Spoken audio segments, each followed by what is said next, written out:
Welcome to this Sane and Serene YouTube channel. My name is Saran from SaranSays.com, and on this channel I like to make videos about grit, gratitude, and goal setting, books, body, and blackness. So if that interests you, stay tuned. Like, comment, subscribe. If you are new, a special welcome to you. Thank you so much for tuning in. Today we are reading, resourcing, and reviewing Black Girl Bliss, Please and Pussy Prayers. Get into this.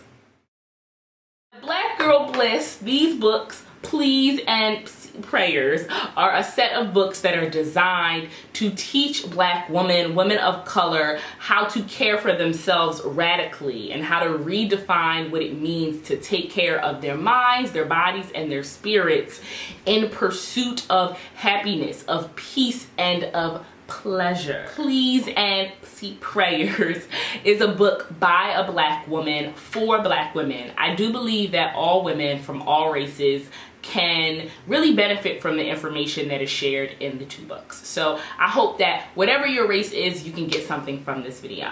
So the book first starts by giving a disclaimer to the reader. You know, when we think of pleasure, we automatically think of sex, but how we have to expand our minds and expand our movements in relation to pleasure and start to understand pleasure as just overall satisfaction, self-care, enjoyment, fulfillment of life.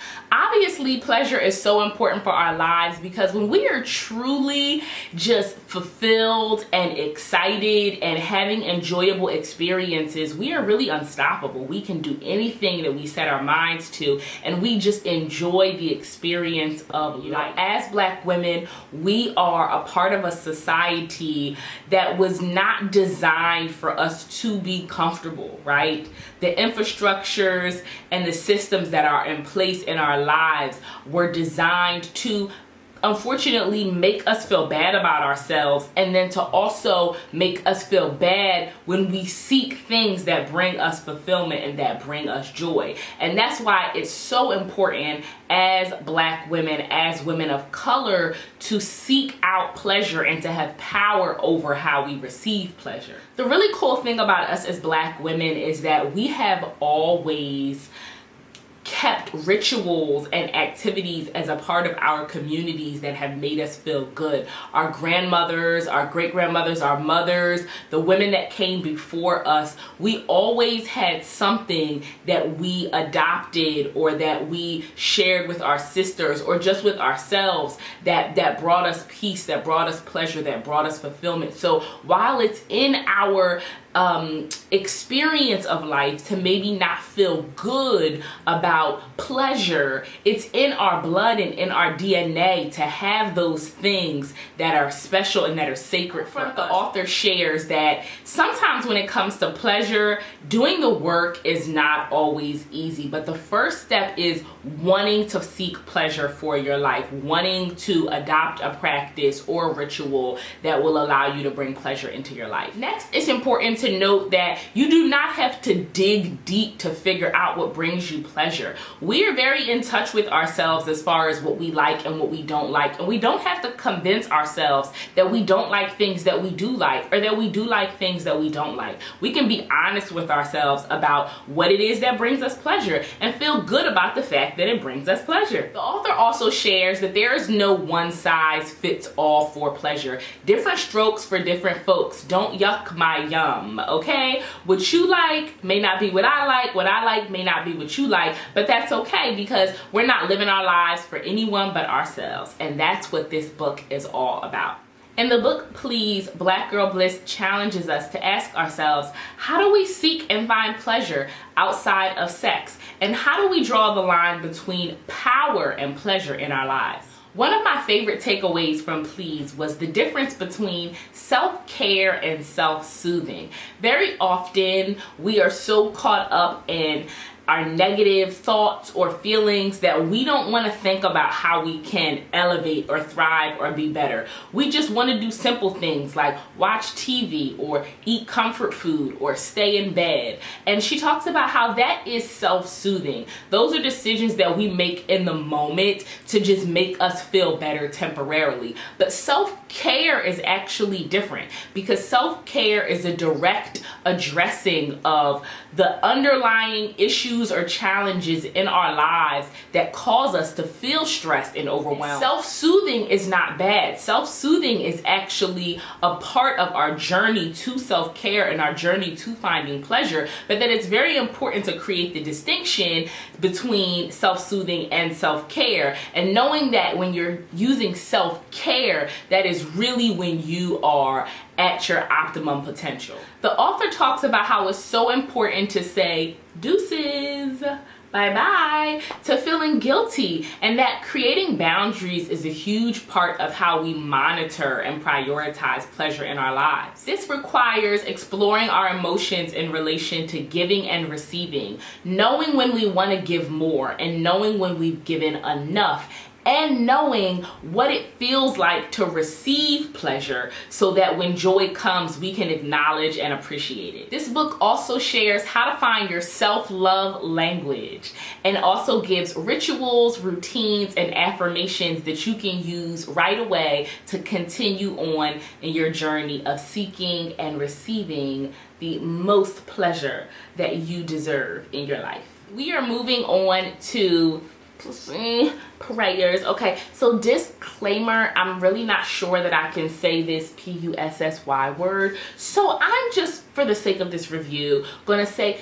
temple. You may hear me say body, you know that's what I mean. Occasionally I might say vagina depending on what's going on, but you know when I say any of those, that the author really wants us to use this word for this particular practice.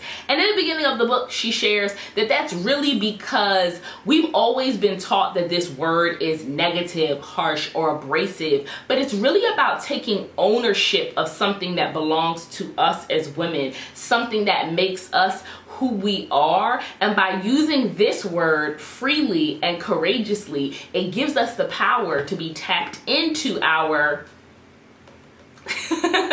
freely and courageously. So that's the connection between using the word and doing the work that is ultimately going to help you better your life. This book is different in that it really focuses on how to take care of your womb as a woman, how to give the right amount of attention to your body, to your temple, so that you can ultimately find power in your life and power in the pleasure of your life. So the book shares that throughout centuries, thousands of years, it has always been a practice for women in different religions, civilizations, regions of the world to celebrate and take care of their temples, of their bodies. So it's not anything new to think about our vaginas in a spiritual way, as our ancestors have always thought about it as something to be celebrated, something to be appreciated, and something to really be connected to as a woman. How it's your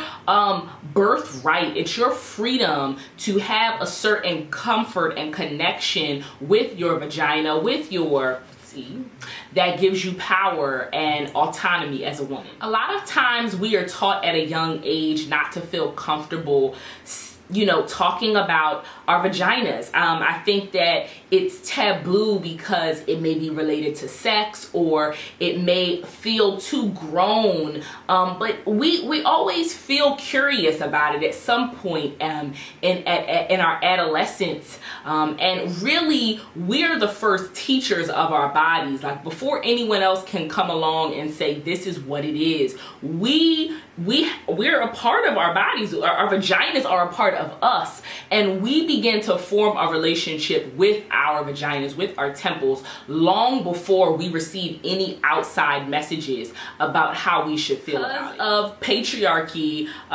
we, you know, very often feel shameful about things that go on with our temples, and we don't always feel like we can celebrate or complain or or talk about it freely without there being this energy of inappropriateness or tactlessness that comes along with talking about it. But the freedom is really in knowing who you are, celebrating who you are, and understanding the trauma that is a part of our history as Black women that has influenced the way we feel about our bodies. It is our responsibility as Black women to rewrite that story for ourselves, knowing that whatever trauma was passed down from our mothers, our grandmothers, our aunts, our cousins, our friends, it is all a part of how our people have been targeted, and it is our responsibility individually to lift ourselves up and to remind ourselves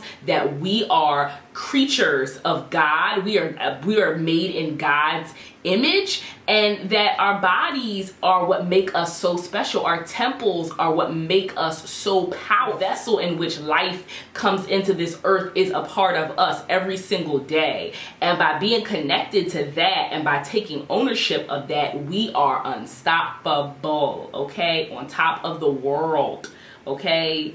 Pussy power, okay? Not just pussy praise, power. A lot of times we have issues with our vaginas, and it doesn't always make us feel, you know, good about them. We have infections that happen often. You know, some women deal with PCOS, and it's a common thing for us to feel like sometimes the issues that are related to our vaginas can complicate our lives, but how it really is a reflection of all things being one. The author shares that when you are mentally, physically, and spiritually healthy, your vagina's health is a reflection of that. So you have to see all things as one and understand that they're all connected while taking care of your womb. In a section of the book called Everyday Deliciousness, the author gives some tips related to how we can take care of our vaginas every single day. So just to share a few, she talks about speaking positive affirmations into your body while you're showering, while you're in the tub, while you're lotioning, just reminding your body you are healthy, I love you, thank you so much. Pay attention to your menstrual cycle, right? So not just when you are having your period, but also when you are ovulating, also when those weeks in between come, and having some type of tracker so that you can pay attention to your moods, your cravings, your interests as they waver throughout the weeks.